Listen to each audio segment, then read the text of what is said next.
Well, good afternoon. Oh, man, that was loud. Good afternoon. Thank you for being here. Today, our Global Perspective series is going to focus on how to find, hire, and keep the finest employees. My name is Ronald Surpass. I'll be the moderator for today's event. I am obviously the example of an employee who couldn't keep a job because I've been all over the country. I've been blessed to be a police chief in 3 different places, and now I'm a university professor in New Orleans at Loyola University.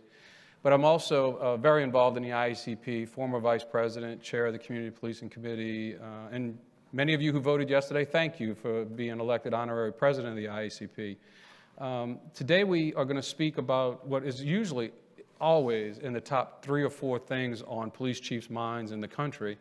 And in fact, it's probably on everybody's mind in the country that hires employees and has to find a way to fill the service needs of their organization.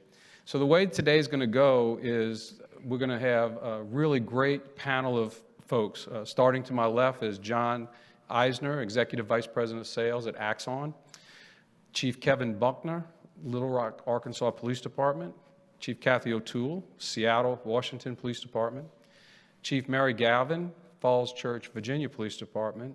And Stephen White, Assistant Commissioner, Acting Chief of HR for the Royal Canadian Mounted Police. I want to thank the IACP and all the members, obviously, for being here, but in particular, Domingo Jerez and Andrew Pankoff, who've worked with us to put this panel together. And the way we're going to do this is each of the speakers are going to speak for about 7 minutes. I won't introduce their bios. They'll introduce themselves and talk for about 7 minutes.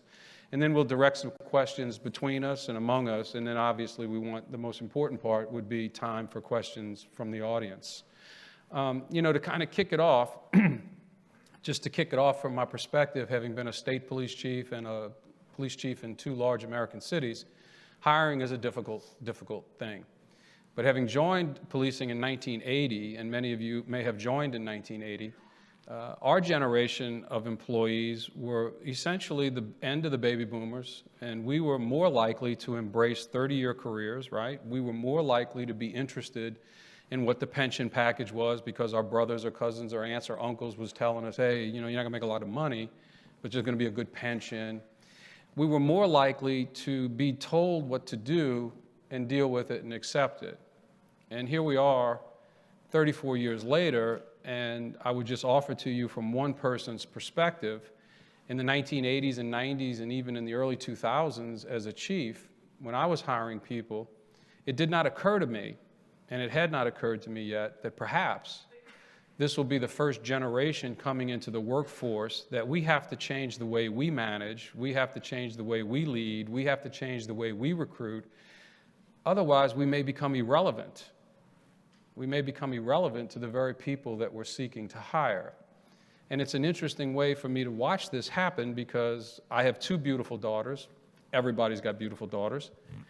And I love them to death. And my first daughter, we sent her off to nursing school, and she's a nurse practitioner, neonatal care, and she married a New Orleans police officer. I said, oh my goodness, really? You went around all these medical people and you found a cop. My second daughter went off to law school, and she's a prosecutor in New Orleans, one of the busiest courts in the country, and you guessed it, who did she marry? A cop. Now, what's interesting is the differences, because my older son-in-law, who is probably 15, 16 years in service, he sees the New Orleans Police Department almost like I saw it. This is a 25-year ride. He's educated, graduate school. My younger son-in-law, who thinks he knows more about policing than me, which is absolutely hysterical, he absolutely has all over him. He's committed and dedicated, but I guarantee you he will not be a police officer in 5 years. And it won't be because he doesn't like the chief or he doesn't like the sheriff or whatever. It's just in him. You can see it, you can feel it, you can hear it. One of the things that many of you probably have confronted, and I did as I was leaving my time as chief just 3 short years ago, is you would speak to the academy class, right? And you would ask people, what is your dreams and aspirations in this police department? And stunningly, people would raise their hands and say, well, I want to be a homicide detective next week. I intend to be a lieutenant before 5 years. Can you accommodate that for me? So the point I'm just trying to kick this off with is with all the issues that confront hiring, with all the issues that confront recruiting, there's one thing we left off, and I think Domingo and I really want to put this in front of you. Hiring and recruiting is one thing. These are the last words I'm going to say for now. But what are we doing about succession planning? Because we could count on our generation of police producing a tremendous number of people over a long period of time who, through some sort of selection process, would become captains, majors, commanders, deputy chiefs, assistant chiefs, what have you. But if it is true, and research tends to support this overwhelmingly, if it is true that today's employees do not see a 30-year career or a 20-year career, where will we be 5 years from now, 10 years from now, when we look behind to say, well, who's going to be the next chief? Who's going to be the next deputy chief? Because in fact, we've got such a drop-off of interest after 6 or 7 years. So it's not suggesting that it's only recruitment and hiring and retention. It has a lot to do with what are we going to do with succession planning. So as we think about being adaptable organizations and we think about what that means to the world of employees to today, we're going to ask John Eisner from Axon to speak first about some of the techniques and strategies they use to deal with the employees that they're hiring. John? Thanks. Hey everyone, Josh Isner. I'm the... Josh, I'm so sorry. Okay. John Isner is a really good tennis player. He's only about 1.5 feet taller than me, and so we have a lot of physical resemblance as well. But I'm the head of global sales at Axon. Our company, over the last 5 years, has grown from about 200 people to about 1,000. And so we have a lot of experience with scaling up an organization and trying to recruit the best talent we can find. And I certainly acknowledge and understand it's not apples to apples in the private sector and the public sector, and both have a unique set of challenges associated with hiring. I was hoping to maybe just walk you through some of the things we focus on conceptually that might be able to transfer over into the public sector. The first of which is whenever we bring in a candidate or whenever we even think about opening up a role, the core of our hiring philosophy is we want people who are mission-driven. And so we want people who are excited by our mission as a company, which is to protect life and to make each officer's day more efficient and more safe. And that's really what drives us. So we don't want the candidates that are necessarily focused on making the most money they can or having a prestigious title. We want people who get excited about coming to work every day and serving our collective mission as a company. And I think that is something that no matter what the industry, that is something that's a really good place to start from, especially in policing, where it's the most noble mission you could possibly have to protect and serve communities. That's something that we always want to make sure that the people we're focused on hiring really meet that criteria. Now, with that, there are 2 or 3 other concepts that we talk about day to day in our hiring practices. Number one is the concept of stacking the deck in your favor. And what we mean by that is it's really hard to really remain disciplined on putting people in roles that they can be successful in. And sometimes it's more about filling a gap or plugging a hole or whatever the analogy might be.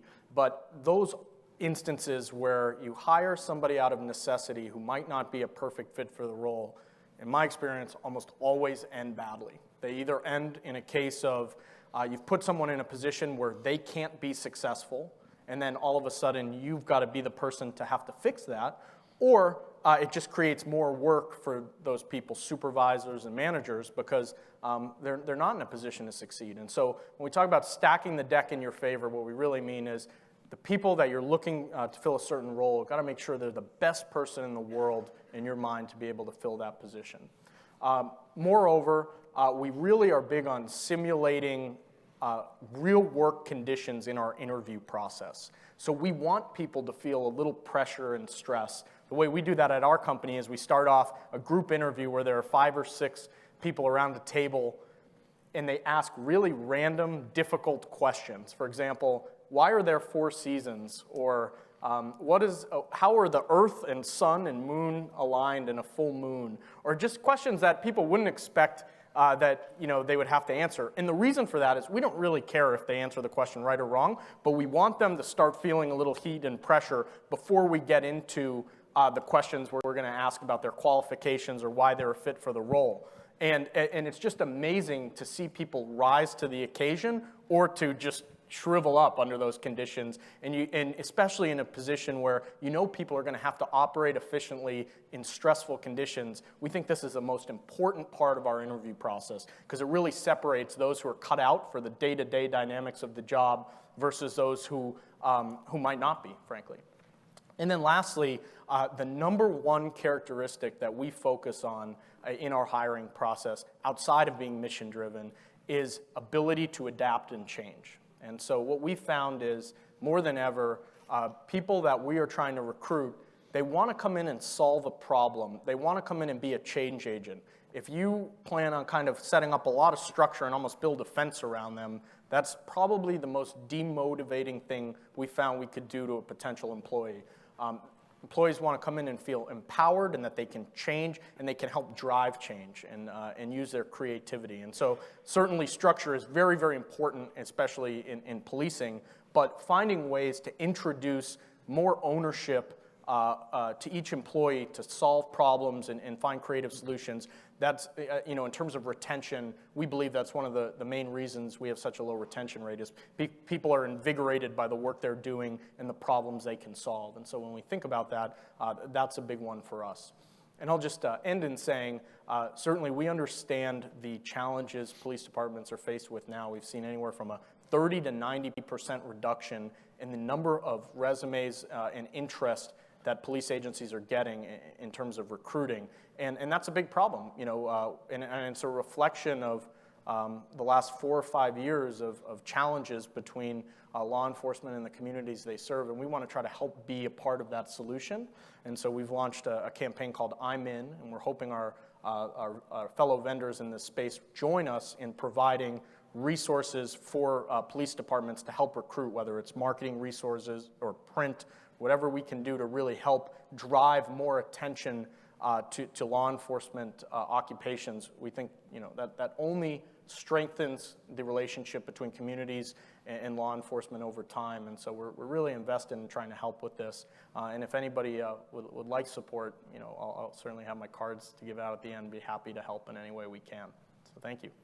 Well, thank you, Stephen. Josh, I really appreciate that. Look, I am tired. This has been a long week. My mother's looking down on me with embarrassment right now. Takes a lot to offend me, so. So, but we're certainly international, and we would love to get the oversights and ideas from Stephen from the Royal Canadian Mounted Police. Okay, thank you very much. And I'll have questions for each of you after. So I think we have a remote somewhere as well. Yes. But, yeah.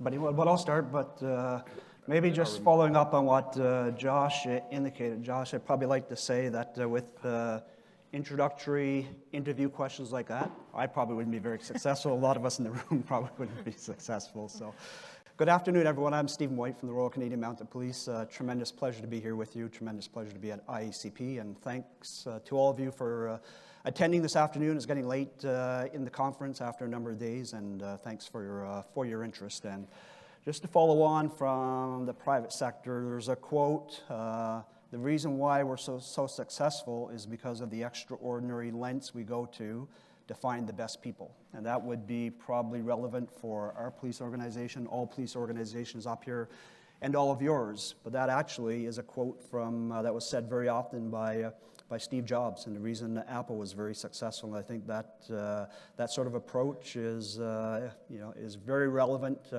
to all of us in our recruiting efforts. It is really about finding the right people and finding the best people. I'm just going to use my introduction to just introduce you to the RCMP, a bit of the organization, the landscape of our recruiting efforts right now across the country of Canada, and when we use the discussion after, hopefully to get into a lot more specifics of our efforts, activities, and initiatives with regards to recruiting. The RCMP, we are the National Police Service in Canada. We police at all 4 levels, municipal, provincial, federal, and international. The biggest part of our organization is frontline policing. Across the country of Canada, we have in excess of 700 frontline policing offices that last year responded to 2.8 million calls for service. The other big part of our organization is federal policing, whose mandate and focus is on serious organized crime, financial crime, and anti-terrorism, national security. Put those together, we have an excess of probably closer to 1,000 offices across the country. Just to give you a bit of and we also have international offices, international operations offices in 30 different countries around the world. So give you a bit of the flavor for our landscape and the geography where we police. One of our smaller offices, I'll use the example of Sax Harbor, Northwest Territories. To get there from our national headquarters located in Ottawa, our capital city in Canada, it takes about, direct flying, about combined about 9 hours to get there. It's a small community at the very top of Northwest Territories, 100 residents. It's policed by 2 RCMP officers. Winter is 8 months long, and 3 of those months are in darkness. So all support, logistics had to be flown in. Measure that against one of our larger municipal city offices that we have. Example would be the city of Surrey in province of British Columbia. That office for us, we have about 1,100 employees and about 900 police officers in that office that police the city of Surrey. Combined as an organization, we're currently just in excess of 30,000 employees, 19,000 police officers, and 11,000 civilians across the country. So that's the landscape, sort of the nature of our organization. So we do everything from traffic, highway patrol, small town policing, to big city policing, to national, international, transnational organized crime work, national security work with the large national security offices in our big cities, Vancouver, Calgary, Montreal, Ottawa, and Toronto. So to recruit for that landscape, that organization, we had to be recruiting, this is sort of our offices across the country. We had to be recruiting right across the country, and this is just a snapshot of all the different provinces across the country. We get a lot of applicants every year from every province, but obviously the bigger provinces with the bigger red circles, British Columbia, Ontario, Quebec, that's where our biggest populations are. That's where we're getting a large number of our recruits.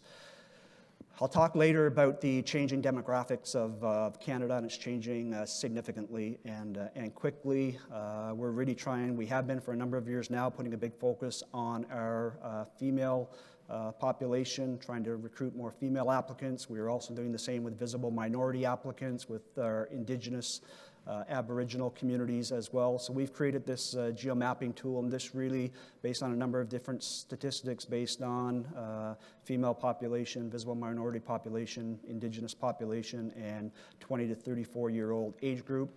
We put it all in, and this tool helps us narrow down to specific communities right across the country.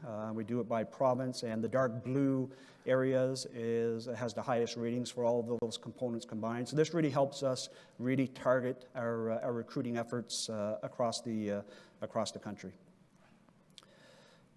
This is just a quick snapshot. This is a daily management dashboard that we have that's updated every 24 hours. It's sent out to all of our senior managers across the country on a daily basis. It has a number of things, how many recruits we're getting, where they're at in the process.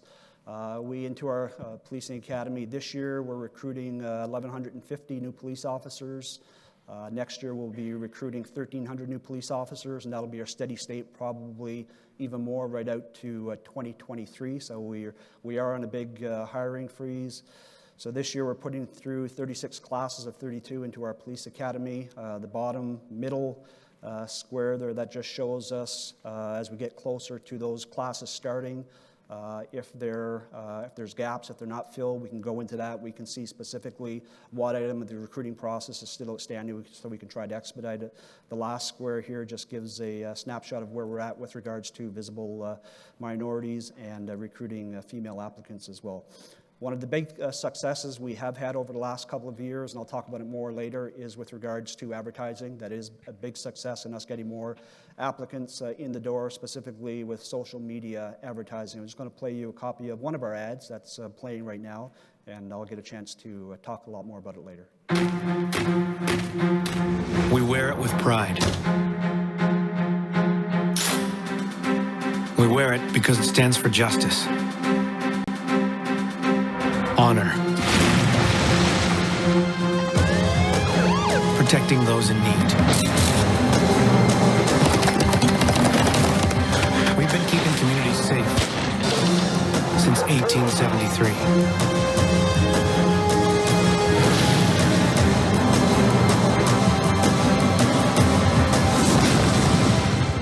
A uniform with your name on it is waiting for you. A message from the Government of Canada. So I'll be able to go into more detail on this ad after, sort of why we took this approach and what this ad sort of success that it's given us. So thank you very much. Thank you, Stephen. Larry? You know, the way we have this set up, right, is we've heard from someone from the private sector, we've heard from an international partner recruiting across the nation, and now Chief Mary Gavin from Church Falls, Virginia, a department of about 32 people, and get some insights from you and your introduction about the challenges you're facing.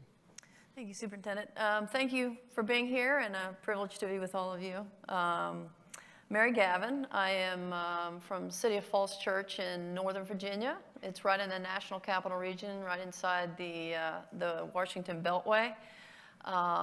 Came from a mid-sized department and went to the smaller department probably about 10 years ago. Assumed the chief position probably 5 years ago. And I have to say, on the front burner of my concerns is always staffing. My staffing is at about 34.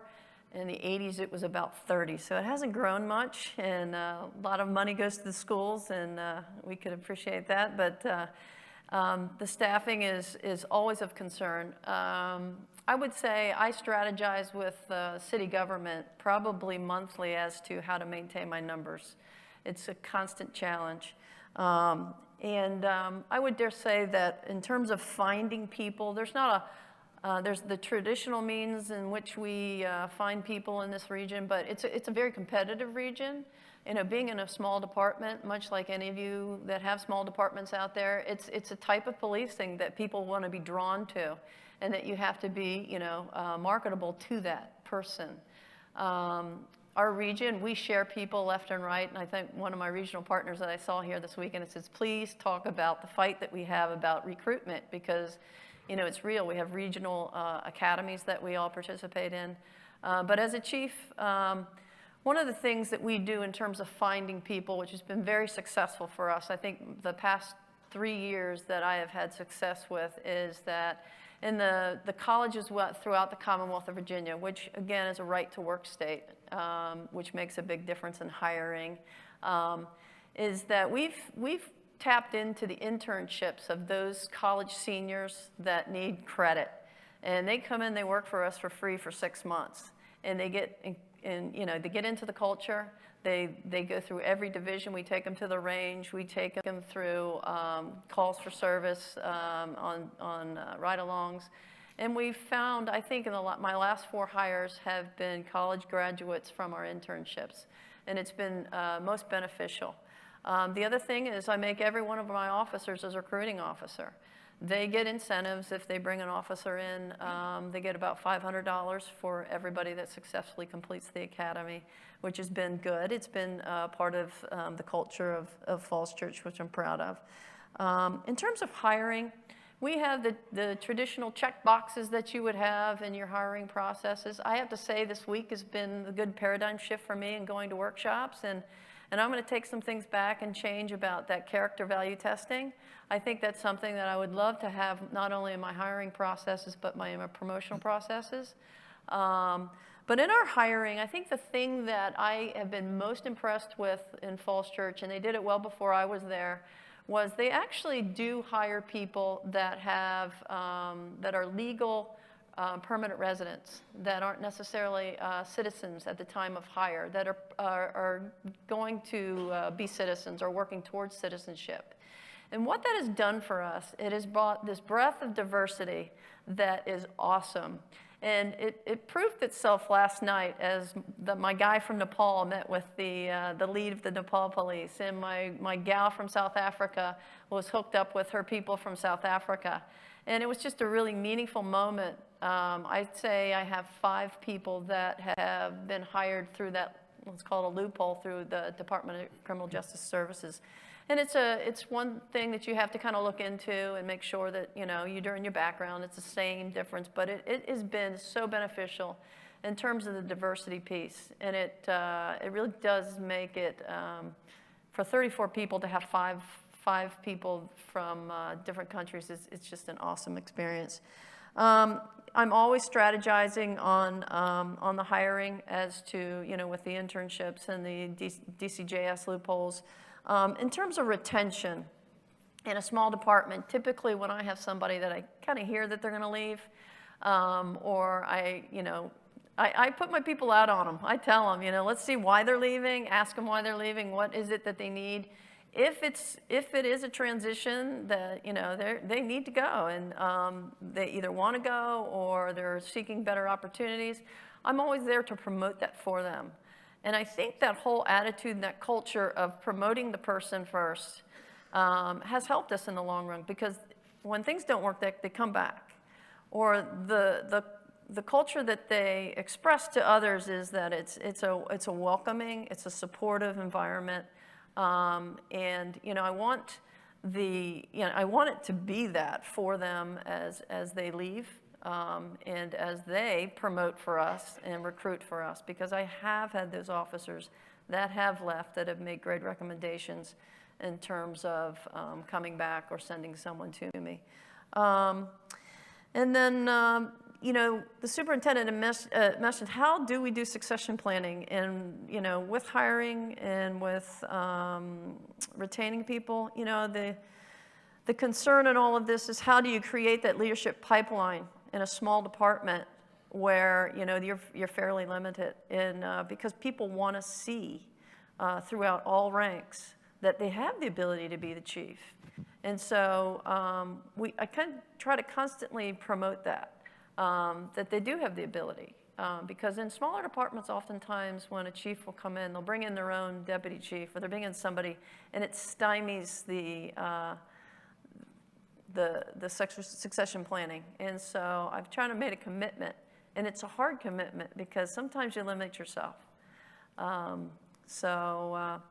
Again, I've learned a lot this week about things I may change in terms of this process. But it is a constant nag on my front of my burner every day, trying to figure out and strategize what is best for the department. How do I strategize in keeping people? How do I get people? And it's a constant change. Constantly have to be changing for the good. So, thank you.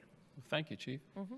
As we continue to move up, Chief Kenton Buckner, who I've worked with on the Community Policing Committee, is from a mid-sized community in Arkansas. And Kenton, we'd love to hear your thoughts over these next 7 minutes. Thank you, Chief. Thank you to ICP for allowing me to be a part of this conversation, to my fellow panelists. You know, Little Rock is a city of about 200,000 citizens. We have an authorized strength of 593 sworn and about 140 civilians. When I arrived at the agency in 2014, we had a long history of struggling to keep qualified candidates in the process. We were getting a lot of applications, but we were not retaining those applicants. So I began to ask questions, as any chief does when you walk in the door trying to learn about your agency and about your community. In addition to that, I was meeting a number of different people who were coming up to me in the community and said, hey, I tried out for the police department and I didn't make it through your process. And some of these people appeared to be what I would call someone who should have made it through our process, absent something in their background, you know, talking and learning a little about them. In many instances, they were working jobs. One that stuck out to me was a gentleman who was a manager, assistant manager at Kroger's. And so our agency has, you know, an education requirement like most agencies do, high school diploma or GED equivalency. And I asked our civil service individual, what would it take for me to have 50 candidates sitting in the chairs of a police academy on day one? How many applications do I need? And she told me 1,000. That's a 95% failure rate. For a job that requires a high school diploma, GED, something's wrong. So one of the things that I subscribe to is I believe that as a chief, I'd like to be a generalist. So we should have a general idea of most things, but there are some things you want to get an expert's opinion. I also knew by going outside and getting inside folks, being IACP, to come in and audit our entire hiring process from the time we take an application to the time we offer that individual a job, to take a look at our process and compare it to best practices and give me a document to hand our city manager to say, hey, here's some of the things that we can do in comparison to best practices to improve our process. So some of the things that were wrong with the process, it was objective test, or pass-fail, and then you get to the end for a structured interview, which was subjective. And then the answering sheet for that structured interview we felt was too narrow, because the things that we do in our profession, there's seldom a single solution to the problems, and most of the time there's an intelligent answer to a complex variety of things. And then that was the thing that would give you your numerical score, which ranked you on a list. The problem with that is some of our candidates who were maybe having a good day on all of these objective parts got to this subjective section, and then we were losing 50% of our people. So that was a problem for us. So one of the first things that IACP recommended that we do is give a score for each of the phases of the application process, so that the candidate can have a weekday on one of the processes, or maybe even two of the processes, but on an average, giving a composite score, give you an opportunity to still sit in the class on day one. That was monumental for us. It's important to note also that on average, most of my academy classes were about 30 folks is what I could usually get into a classroom. This Thursday, I will certify a class of 43 with this new process that we have in, and closing our vacancy gaps.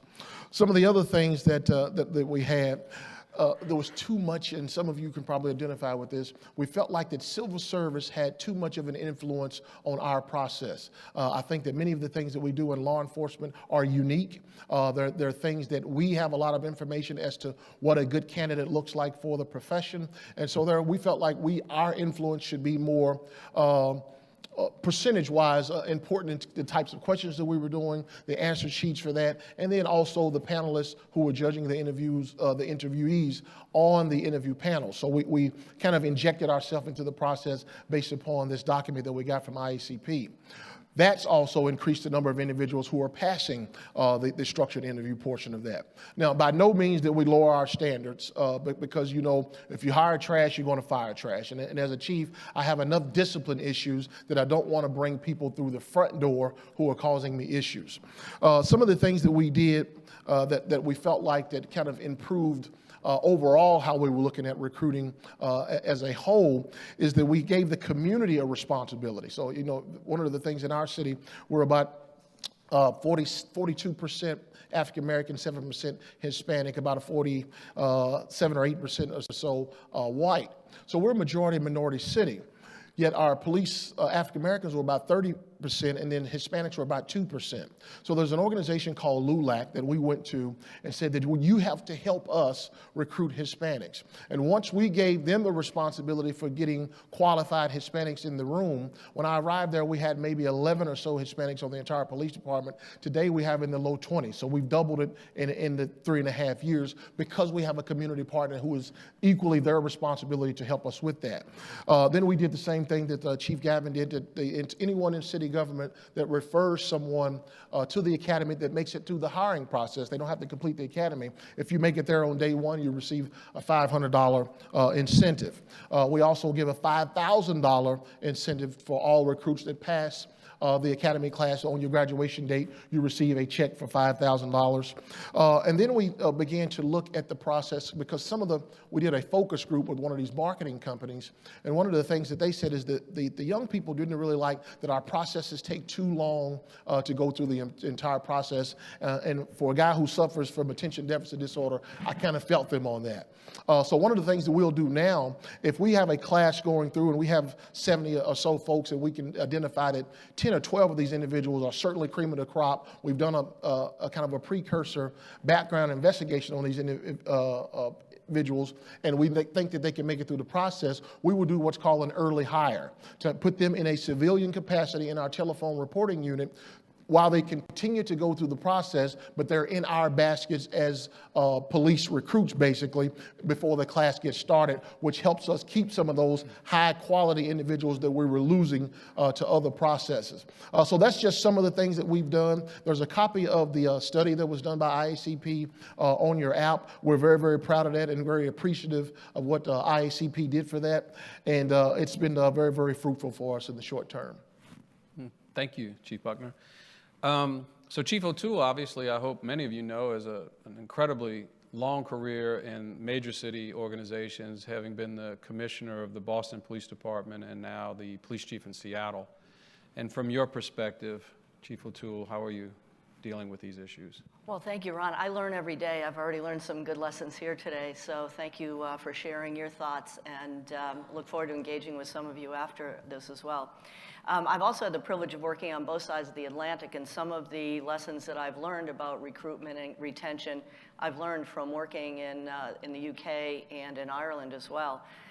First of all, I think we need to determine what we're looking for. Before we go out and recruit, we need to determine what we need. And I think we need to focus not just on recruiting police officers, but really capable civilian members of our teams as well.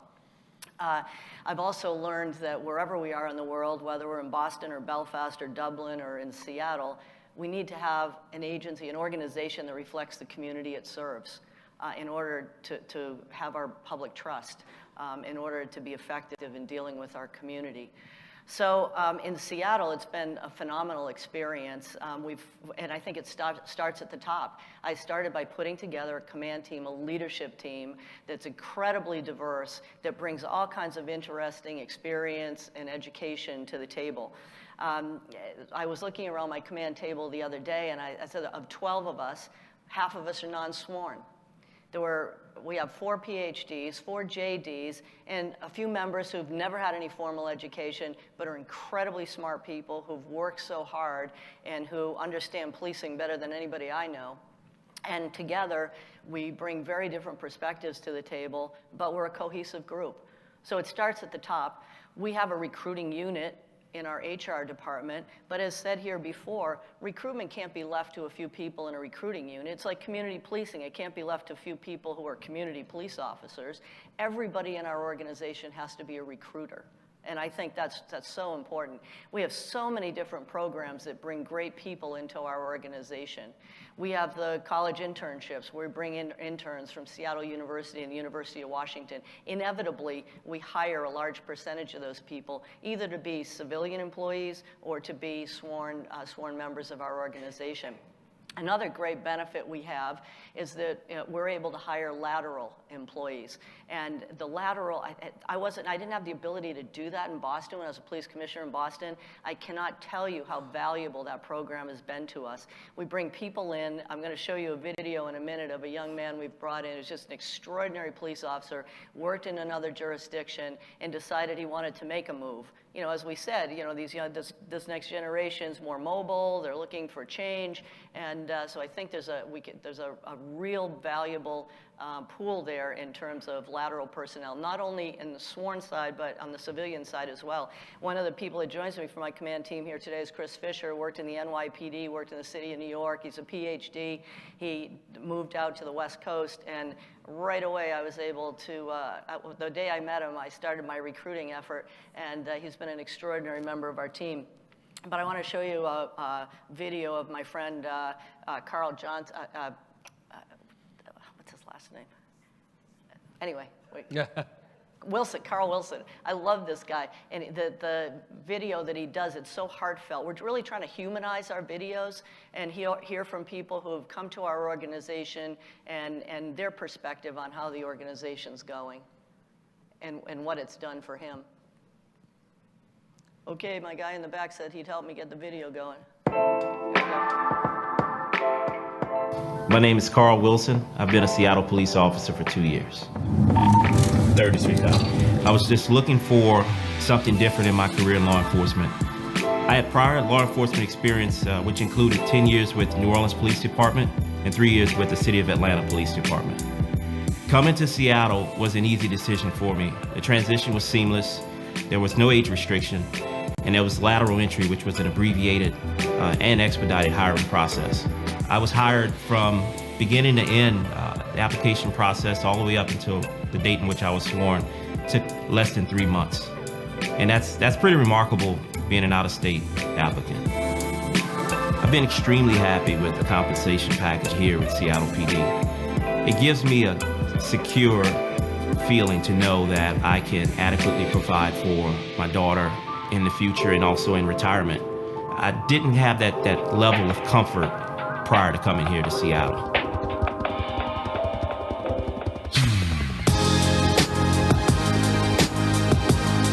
Seattle is great because there's plenty to do.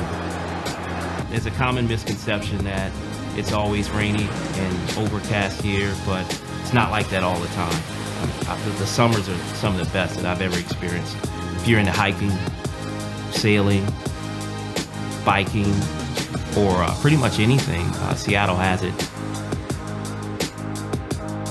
You have a major gripe sometimes where people say that the police department is not representative of the community that it serves. I do not believe at all that that's the case here. Anyone in the community can approach a Seattle police officer. And I enjoy that. When I'm at work and I have people that walk up and just want to say thank you, they say, we know you don't hear it enough, and I appreciate that. If you would like to learn more about becoming a Seattle police officer, you can refer to our website, seattlepolicejobs.com. So I thought Carl did a great job in that video. We have other members of the organization who've done similar videos, and we try to get those out there into the community.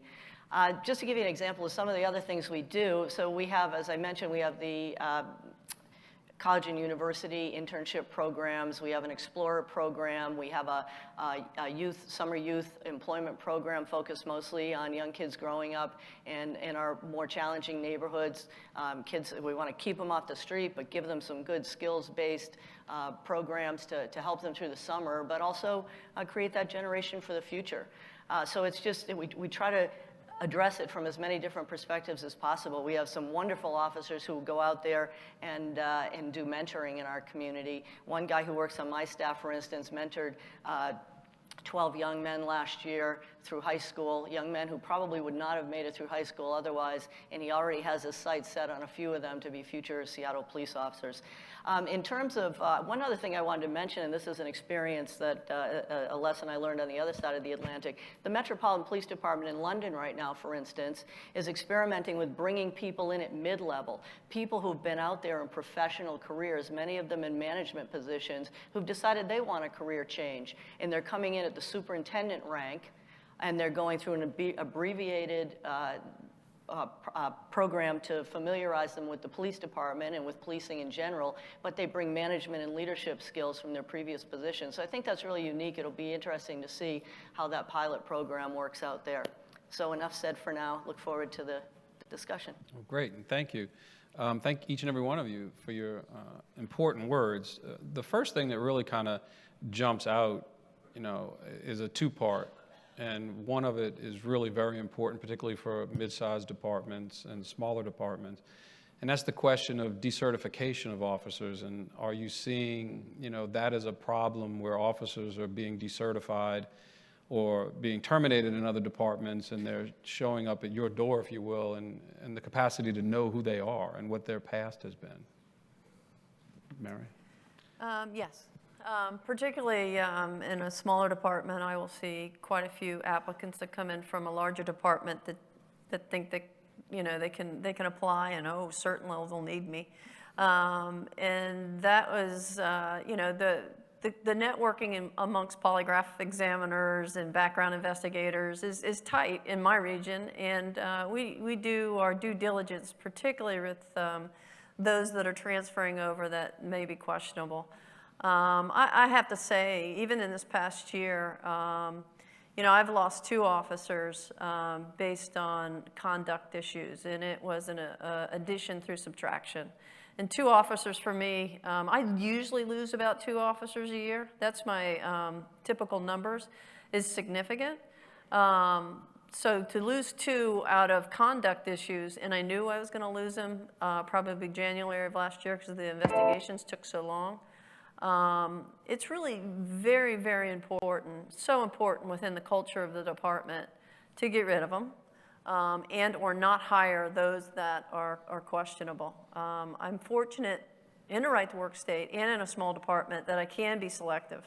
But my commitment to the core group that is doing my recruiting, which is all of my officers, and to the city, is that we will only hire that are qualified and meet the character value test. So. Kenton, have you? Similar. Well, one of the first things that I think that we all have a responsibility to make sure that we're decertifying the appropriate folks ourselves so that we don't contaminate our pool with these individuals. For us, the standard pretty much is if that individual was fired for something where they were under some sort of criminal charge, we seek to decertify them, or if it was something involving excessive force. That's been the standard for us. We do our homework with the individuals who are prior officers. I just recently had a young man that had worked at our agency for a couple of years. We just recently got a very good contract for our officers that's very lucrative and changed the work schedule.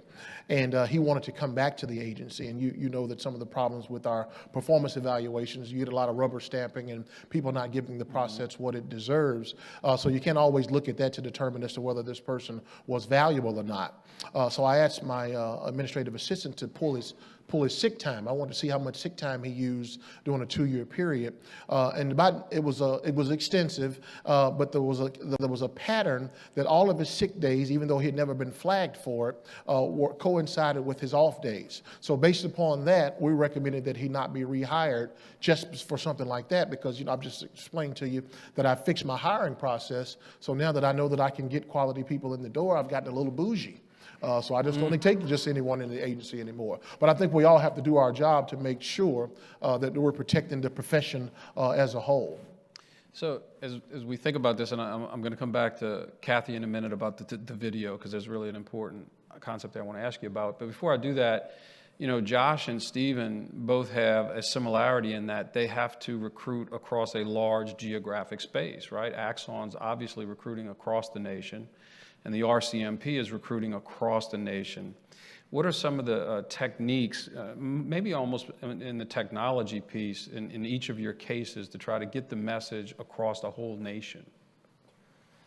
Yeah, so I think there are a couple. The first of which is most folks that are interested in working for us as a tech company, and most young people in general at this point, are very plugged into social media. So I think that is like the most effective and low-cost way to reach a pipeline of candidates. And I think it's not only about marketing yourselves, but it's also about telling a story that people can get emotionally invested in. And we're all very excited about our mission, but that really does excite people and energize people, and just like it would in law enforcement, that telling a story like these videos did that we just saw, that's really just such an emotional kind of advantage you have if you can get through to certain candidates. And it's not, it's not you can really leverage technology to solve some of those problems at this point. So it's not about person-to-person interaction as much as it is opening up your story on avenues that a pipeline of candidates would be interested in, or would already be tapped into. Steve? Yeah. Excuse me. Very similar, and I echo. Social media is not only is it effective, it's very effective for the age group that we're looking to hire into our police service.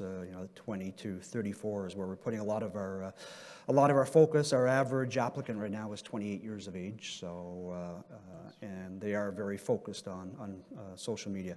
The ad I played and I mentioned, it has been very successful for us.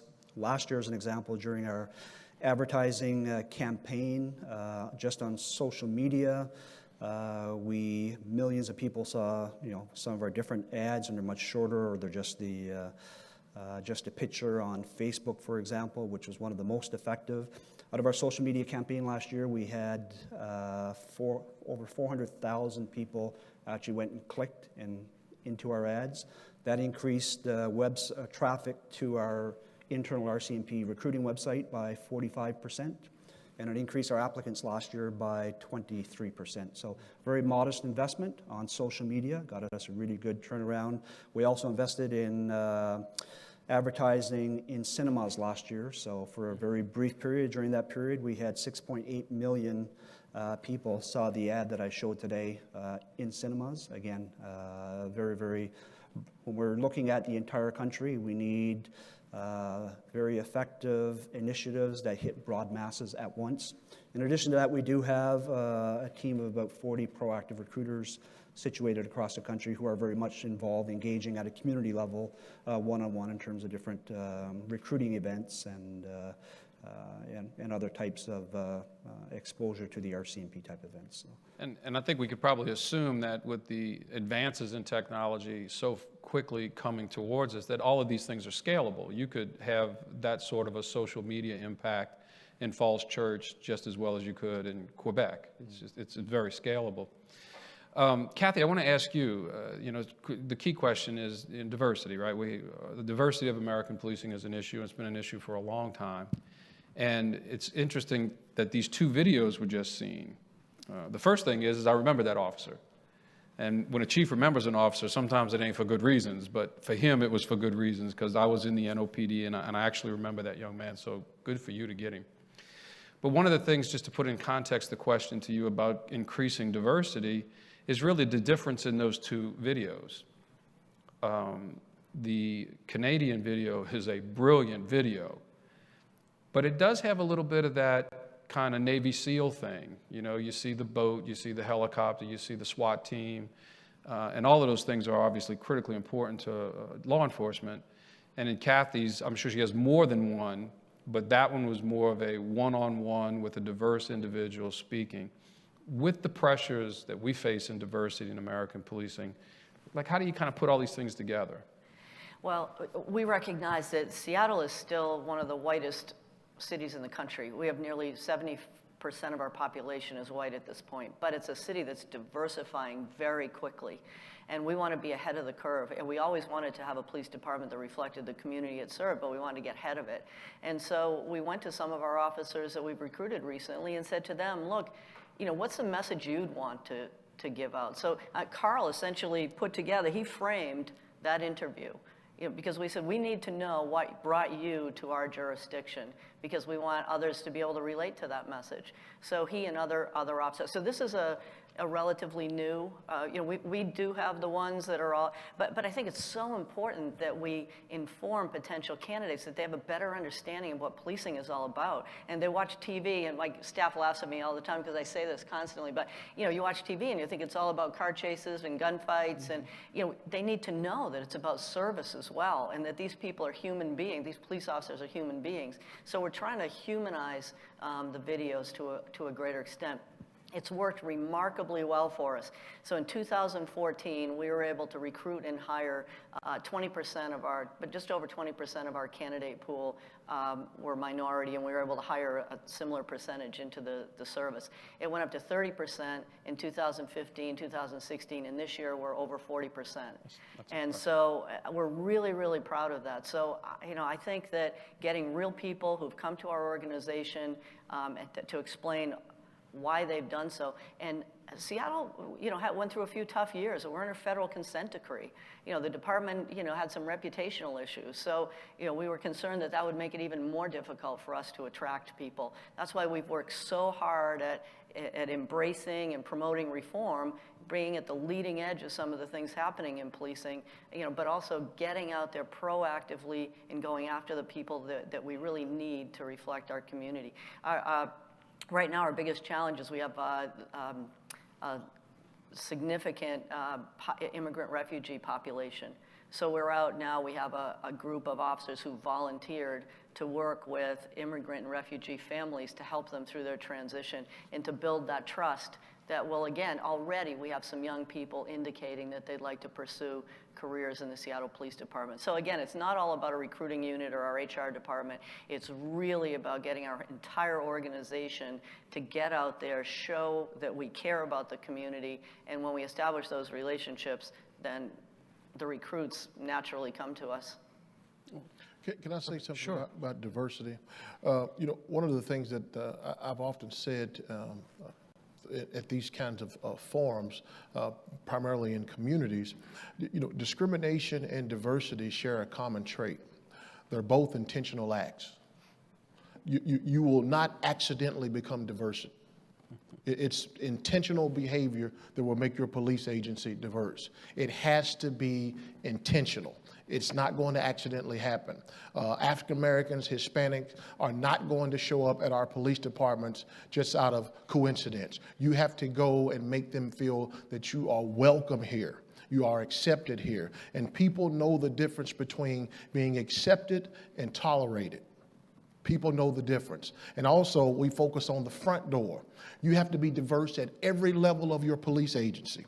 How many times, if you ask some of our female officers, do they get frustrated because they put in for this detectives unit and the answer that they get, well, they already have a woman over there. That kind of stuff still goes on. So it's intentional behavior, and you have to be diverse at every level of your police agency, particularly folks who have signature power. Because that's when diversity really begins to happen, when people who make decisions are diverse. That's beautiful. So we've reached a good point here. We have microphones in the room, and we have an incredibly diverse panel of people who have said some very, very enticing ideas. And the last thought I'll give before we turn it over for your questions is, we do train for diversity, we do train for cultural awareness, we do train for all these things. But are we never going to miss the opportunity to know that that real change comes when you sit in the same car for 8 hours a day with someone of a different background, right? Learning about it in class is one thing, but from my point of view as a chief, the diversity training was always important. But what mattered to me the most was when a female officer and a male officer worked in a car every day for 8 days, 12 days, 40 days. They started to see things differently. Much differently. So please direct your question to a panelist or in general, and yes, sir. Yes, Chief Gavin, I just met Officer Chetri yesterday because I'm here from Nepal. I work for the Department of Justice, and I brought a contingent of Nepali police officers here. So, fine young man. But the question I have actually pertains to recruitment of mid-level and higher-level police officers, which really gets to the point that, that Kent just made regarding you have to be diverse at every level. And that's one of the things that the Nepal police is not very good at. What they're doing is low-level, what they call low-level police officers, constables, essentially. They can recruit plenty of those because the educational levels are very, very minimalistic. So, I mean, fourth and fifth grade education is what they is what is required, and but the problem is it's getting the indigenous people hired who have better educations. One of the things that they're looking at right now is maybe exploring affirmative action, and I wanted the panel's opinion on. You know, would you recommend that? And if so, why? Or if not, why not? Thank you. Well, that's a porcupine question there. You know, obviously, affirmative action has been around and in existence in the states for a number of years. I think that we can point to a number of different systems that have been positively impacted as a result of it. I think that there are also folks who will be able to also make intelligent arguments that sometimes you also unintentionally harm other individuals who had a higher score or who maybe you felt like was a better candidate, but we needed diversity. And I talked about that's an intentional behavior. My take on that is that I prefer to approach it by getting people prepared for processes that where they will be more competitive. Because I think the cream of the crop, once they know that they have an opportunity, that you're going to genuinely consider them, they will put the time in to study, they will put the time in to prepare, and you don't have to do things to where you're actually skipping someone as a result of doing it because of race or that you need gender.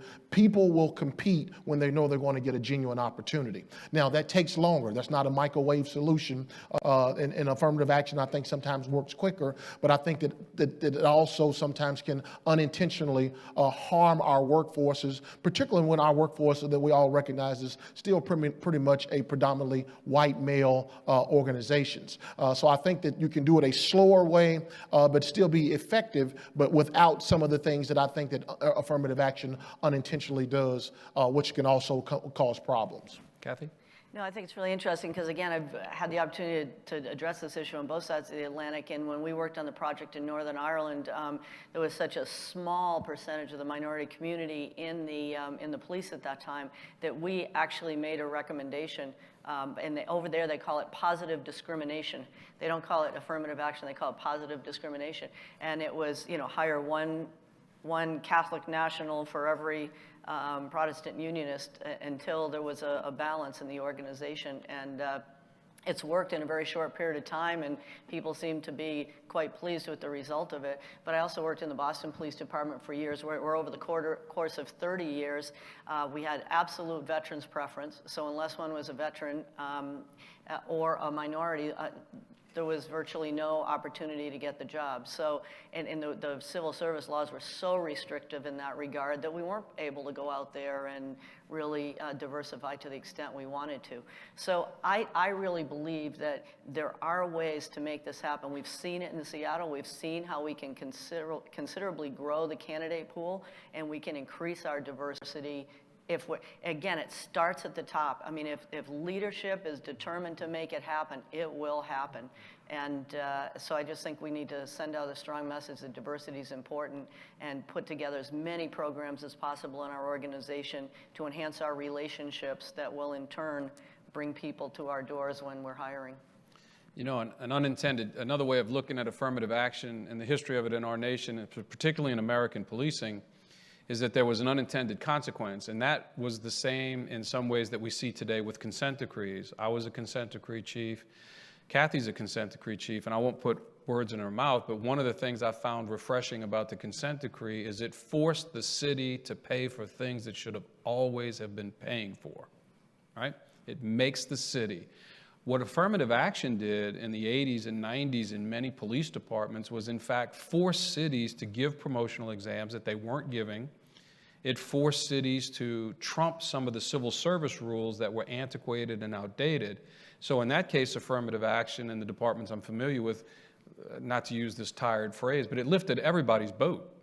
And it was a result of having to level the playing field for past issues that were not only race-based, but sometimes cities just don't pay for what they got to pay for, and these consent decrees or affirmative action programs can make them do it. Yes, ma'am. Yes, thank you very much for everything you've shared today, and those videos were very impactful. I thought they were extremely well done. Thank you. I am a support services manager, and I oversee the first of the first responders, so the dispatch profession. Yeah. So I'm curious, and what I'm seeing across the nation is low retention, very high turnover, very difficult to recruit and retain in those positions. I'm curious if anybody has done a outreach to that particular profession, because it seems to me that the recruitment efforts would be different because the jobs are completely different. And to kind of get to your point, determine in advance what it is you're looking for and then recruit for that. So has anybody had any recruitment outreach in those particular areas? Yes, ma'am. Go ahead. Well, we had to do a significant overhaul of our whole 911 communications center, and one of the biggest issues we faced was the significant turnover of personnel there. So we actually had focus groups, worked with the staff there to come up with ideas for improving their work environment and giving them the training and the scheduling. And I mean, there were a whole host of issues that they brought to our attention that we were able to take on board and develop strategies to address. And right now, not only are we producing much better service, we're offering much better service as a result, but our retention rate has gone up significantly. So I'd be happy to share my contact details and put you in touch with folks in our organization that did that project. Appreciate that, thank you. Okay.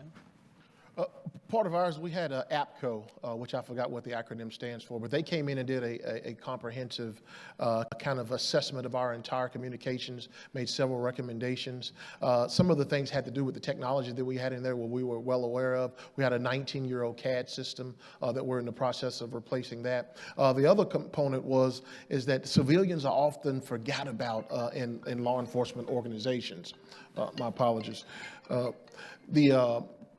So what we did for that is, for the time and money that we spent from a recruiting standpoint, particularly with our presentation items that we had, we equally did that for communications. In places when we would send PD to go there, we had a table sitting next to them for communications. So we made them a priority. And then the biggest part of it is we raised their pay up almost at like $9,000 because they were significantly underpaid. And I was able to convince our folks that if we don't pay them, and they were doing, this is one thing that we really were able to make our argument. They were doing comparable cities by size. But when you look at the volume of crime that we have and cost of service in our city, many of these other cities didn't compare to Little Rock. So that's how I was able to get them the pay raise that I felt like that they deserved, because nothing raises your morale more than money. Let's just be honest. Anyone else? Yes, sir. This week, I've loved what I've heard in several workshops talking about hiring for character. Tying that into one of our challenges is hiring from minority community. Had a young man I tried to hire probably 3 or 4 years ago. 17, 18 years old, grew up in a challenging environment, made some mistakes in judgment where he committed some crimes, property crimes. He's convicted. He moves forward. He does 6 years, United States Marine Corps, highly decorated.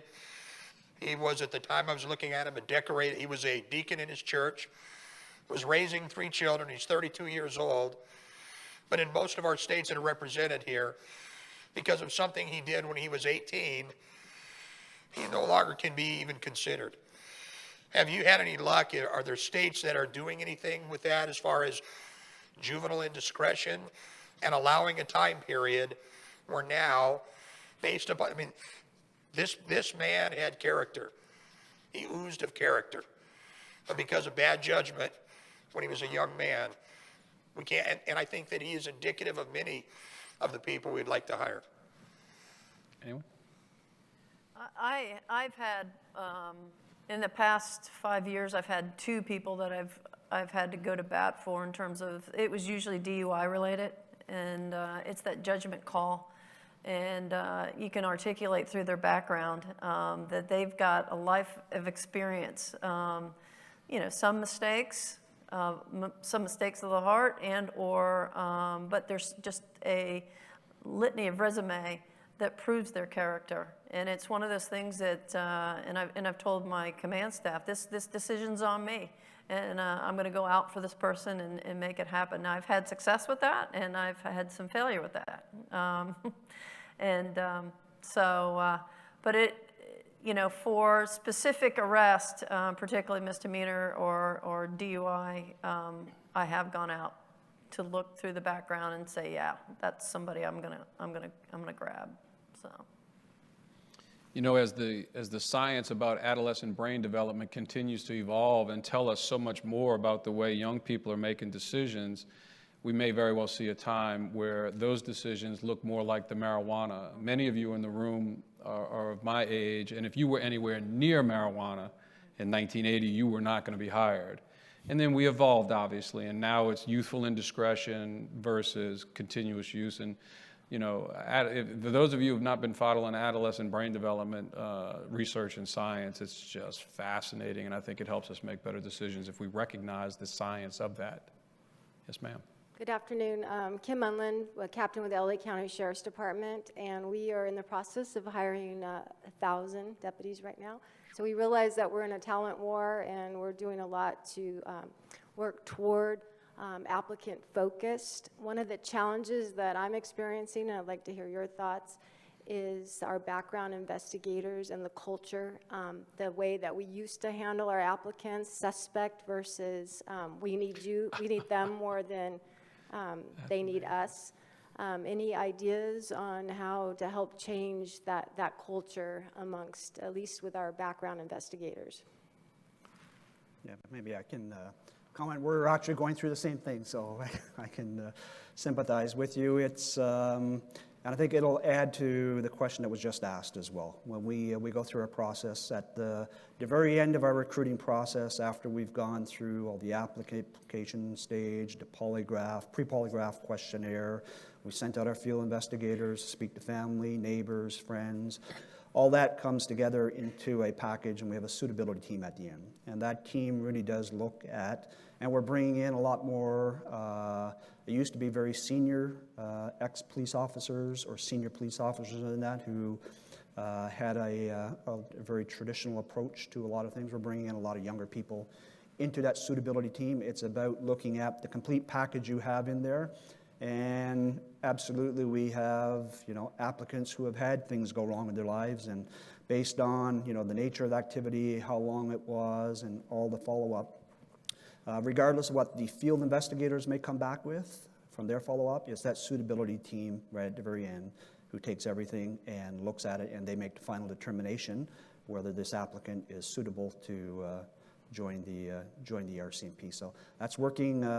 We still have some challenges with it, but it is working very well, so that the field investigator themselves isn't coming back and saying no based on what they found. We have a separate team that looks at the totality of everything from the day they applied to all the different steps and all the information that's evolved during the entire process. So I am going to use that forever.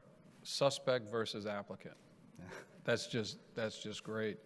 In some cities and states, depending upon your laws, similar to what Stephen said, some departments are doing roundtable decisions. So instead of having a linear process of, well, you passed this piece, you passed this piece, you passed, you failed, you're dead, is if your HR rules allow or your civil service rules allow, when you bring that candidate to the very end, then all those experts sit around the same table.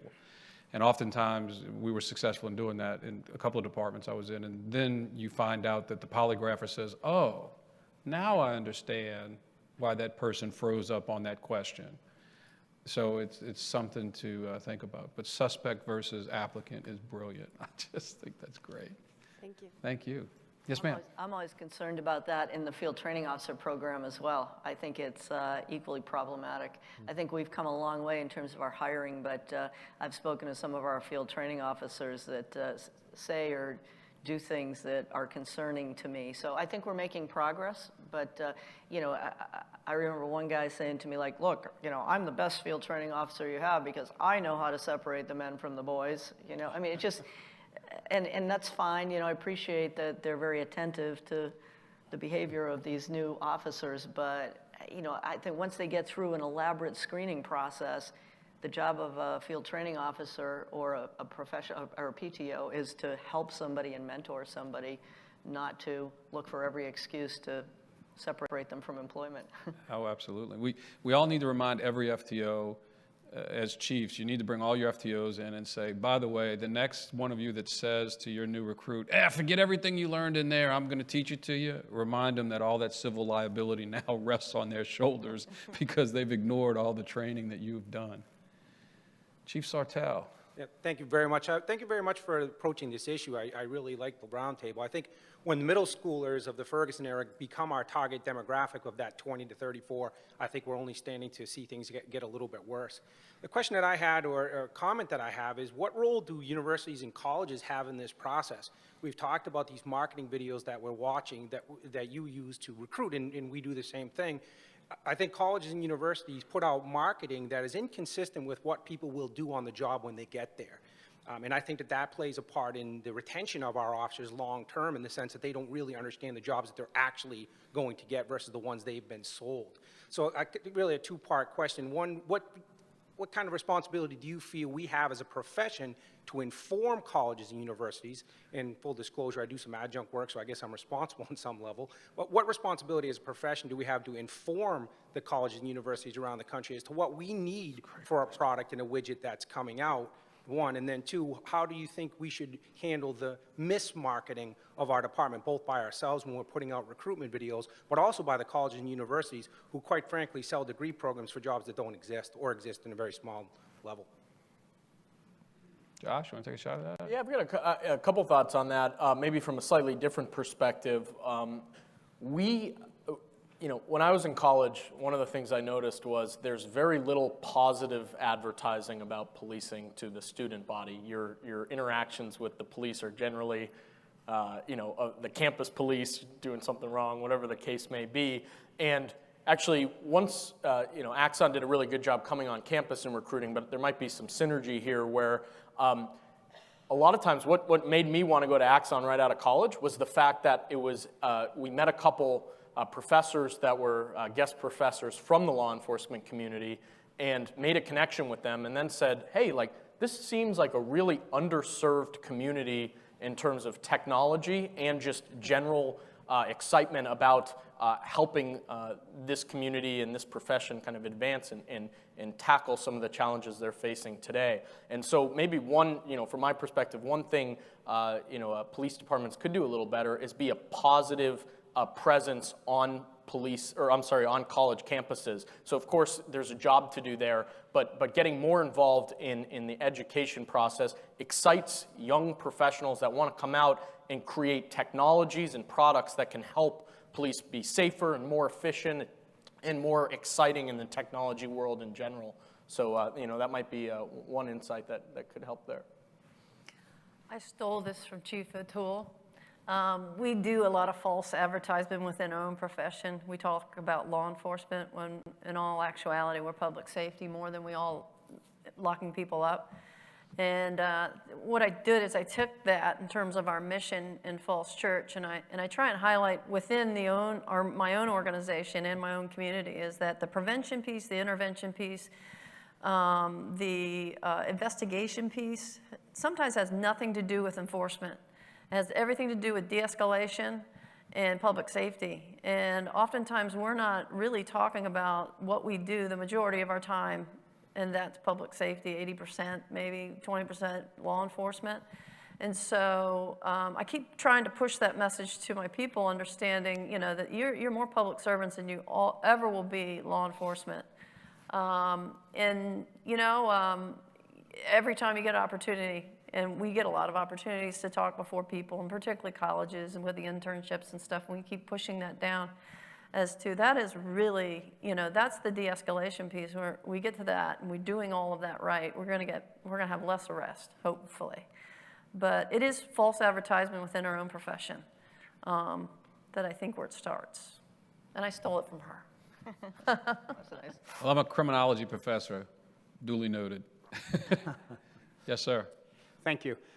My question, I guess I'll direct to Chief O'Toole, but I'd also be curious in hearing Josh's perspective. I come from Oregon, a state that has legalized marijuana, and I'm curious what you see the future. There are potentially some very good recruits out there who, but for marijuana use, won't become police officers, but might have. Do you foresee changes in how marijuana use is used, both pre-employment and possibly after employment? Thank you. Well, we actually have a policy where we can hire, we'll hire as long as somebody has refrained from using weed for a year.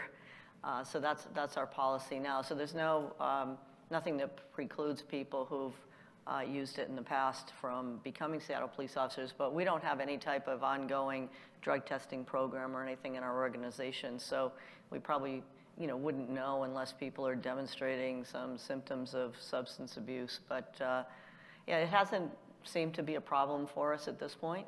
I think that it was problematic when we had stricter rules for entrance, but a year seems to have done the trick. And people come in for a polygraph too. Washington State, unlike Massachusetts, where I came from, Washington State has a mandatory polygraph for anybody who wants to be a peace officer. So we find out soon enough whether they're being truthful with us or not. Although I have some concern about the polygraph too, to be honest with you. Too many inconclusives that, that I see come up, and I'm always questioning my people, what does that inconclusive mean? You know, I'm hoping that's not just a means for excluding somebody that would otherwise be a good candidate. From our perspective, we've had a really interesting last few years because we started, our headquarters is still in Scottsdale, Arizona, and now we've hired about a 200-person office in Seattle. And so you can't really pick two places on the map that are more different in terms of ideology and demographics and so forth. And so it's really been important for us to have an open mind with, we talk about diversity in terms of race and ethnicity and religion and so forth. It's also, you know, one of the things we're really proud of over the last few years is we have a lot more diversity in thought across our organization, and we welcome it. We try to be as apolitical as possible, but at the same time, we don't necessarily discount anybody's candidacy based on what their views are on social issues, and that's only helped us start a conversation and be more transparent across our organization and with our customer base. So that's been a really positive, and, you know, marijuana fits right into that, where we've had to change our policies on hiring based on marijuana use over the last few years, and the fact that it's also legal in Washington State. So that certainly opened our eyes to a bigger issue in terms of welcoming different schools of thought into the org. When you talk about you know, some of the things that are changing in our society and how we view drug use, particularly marijuana, Arkansas just legalized marijuana, which was strange for, you know, being in the South and conservatives, a red state, but it's still people want their weed there. So I was talking to one of my fraternity brothers who just interviewed the job with Google. And he was fascinated by, they had robots moving around and doing all of these things. Folks are walking around in flip-flops, and they had couches and stuff in their office. He was like, man, you know, this place is really laid back because they believe that, you know, you have more creativity, innovation, and stuff if you can kind of lay down and think about it. Now, let me use your imagination. There's just some things that we can't do in our profession. Can you think of all of the recreational things that will happen on a couch if we put that in police officers' offices? So some of these fads, we know, just not good for us. No, Kenton, that's hysterical. You know us. You know us. Yes, sir. Good afternoon. It's really easy, myself included, when we talk about recruitment and retention to get locked into the sworn side, but the civilian side of law enforcement is growing. It's going to continue to grow based on what Josh is doing. Discovery requests, PRAs, records, all of that stuff. And it gets difficult and complicated with HR departments, but two-income families, child care, growing dependent adult care. What are you guys doing, or what do you see from an industry standard where we are or should be incorporating what the private sector is doing with flexible schedules, telecommuting? Those are reward systems that can help us, which can then become an internal recruitment mechanism for us. So I just want to get your thoughts on that. Intelligent question. I can tell you that with what appears to be a decrease in pensions as states begin to go towards these 401ks, defined contributions. We're going to have to come up with more creative things like that, I think, to remain competitive to get good applicants. But I haven't seen a lot of that going on thus far. But I think we're going to have to head in that direction when we're no longer able to offer pensions. Kathy? I totally agree that we have to focus as much on civilian recruitment, non-sworn recruitment, as we do on sworn recruitment. And some of the greatest assets that I've been able to recruit in recent years are people who are non-sworn throughout all ranks of the organization. Student interns who have become phenomenal analysts, up to and including my chief operating officer, who's equivalent to a deputy chief in my organization. So I totally agree. And I think Europe has done a better job of this. I see Sheila Willis in the audience here, who was the forensics director over in Ireland. My experience over there, they were hiring much higher percentages of women, for instance, in policing. And I said, to what do I attribute this? Well, I think that they have better job share programs, better family leave programs.